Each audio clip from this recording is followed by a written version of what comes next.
Hey, what's going on, Weavers? Tim here again, and I just made a really cool Paracord holster for this Thrunite BSS V4 flashlight. So if you haven't checked that out, feel free to do so.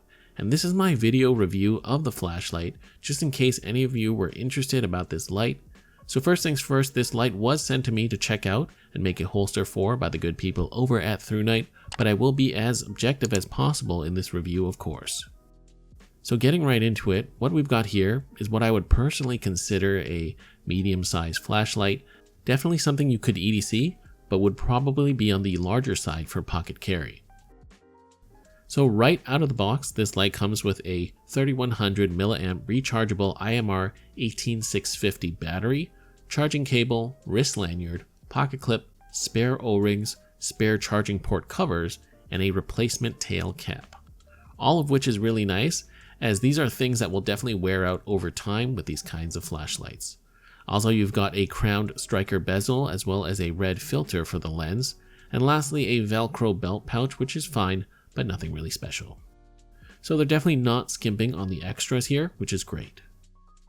Getting to the overall construction, it's very solid feeling with some decent heft in the aluminum body, as it weighs 3.2 ounces or 91 grams. And of course it has a black anodized finish that's very common to these types of flashlights. Also, of course, there's adequate knurling along the body to provide grip. It's about 1 inch in diameter, so not overly large, but it doesn't exactly disappear into the pocket. So right away for me personally, this definitely isn't a light I would personally carry in my pocket each and every day on a day-to-day basis, as I do prefer smaller EDC lights. However, if I was going into a situation where I knew I would need a stronger dedicated light, this would definitely fit that role.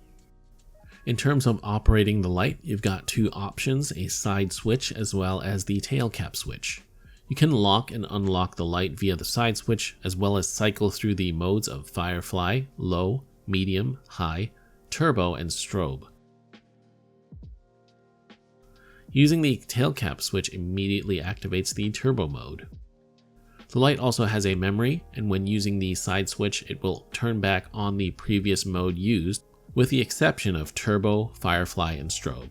I actually like this kind of programming as I've got options, and I'm not forced to cycle through modes that I don't necessarily need or want to use most of the time. When the light is off, you can long press the side switch to get to Firefly mode, then long press again to lock the light, with another long press to unlock.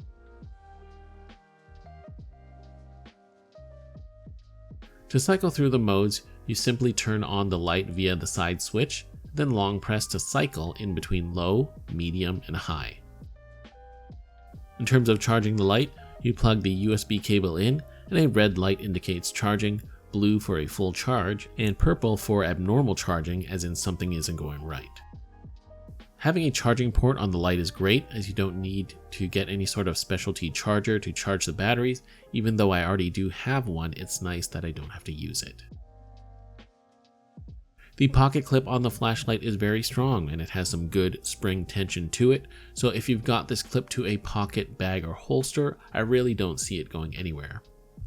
What I like to do with the pocket clip is line it up with the side switch, so I can easily index and find the switch without having to look at it. As you've noticed, the mini USB charging port is covered, as this light is IPX8 or 2 meters rated waterproof, as well as impact resistant up to 1.5 meters or just under 5 feet. So doing a bit of testing, this light operated just fine after taking a shallow bath and after a few light tosses I gave it. I also wanted to test out the striker bezel here, and as you can see, it's quite effective, and the light itself remains functional after some impact from using the striker. Not a torture test, of course, but it still works just fine after these brief tests. As for the striker bezel, the crowned tips are quite pointy, so you could definitely break a window or use it as an improvised impact tool, for sure if pressed into that need. Having the striker bezel on the light does change the appearance of the flood slightly, as well as narrowing it a bit. Now in terms of performance, here are the numbers of this light listed in the different modes. According to the specs, it's got a distance of 250 meters or about 820 feet, which is quite impressive as you can see, so I would say the throw is more than adequate for my uses. The flood is also excellent for indoor uses as it will easily light up an entire room, and outdoors, as you can also see, it illuminates a very large area. As mentioned, the high mode runs at 1426 lumens, 430 seconds, and the turbo at 2535 for 125 seconds.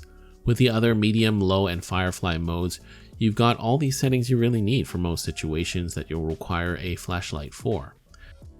No SOS mode or anything like that, but I don't personally feel that that's something I'll need, hopefully. Now as for the red filter, this is great for usage at night, especially for those who hunt or explore in low light conditions. When you use the red filter, you can preserve your night vision when transitioning from the red light to dark or low light. A definite plus for those using this kind of flashlight in those conditions and situations.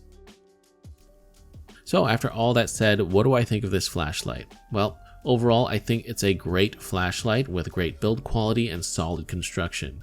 After doing the drop tests and impact tests, I can really see that this thing is pretty durable. I also like the UI on the flashlight as it's quite straightforward. I don't have to cycle through a bunch of modes that I don't really need or necessarily want to operate the light. And the fact that it has a memory of the last mode you used is great, so you can turn the light on and know what mode to expect each time as long as you keep it set to what you prefer before turning it off. I appreciate the extras in the box. To me, it shows that Thrunite expects their product to be used and last for a while, so it would make sense to have the replaceable parts easily swapped out with spares that came in the box. In terms of size, it is on the larger end of the spectrum for me, and I'm more used to carrying smaller EDC lights such as this Thrunite T10 that I've had for many years. That being said, I think these more powerful lights do have a place in everyone's kit, as there are definitely times you'll need a light with a bit more power. I think it would be a great addition to a bug out bag emergency car kit, and of course a camping or hiking backpack. So would I recommend this flashlight? Absolutely.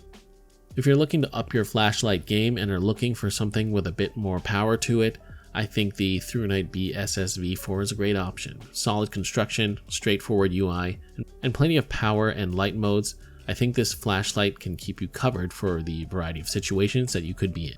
So I want to thank Thrunite for sending me this light to check out, and I hope you all enjoyed this video and found it useful and informative.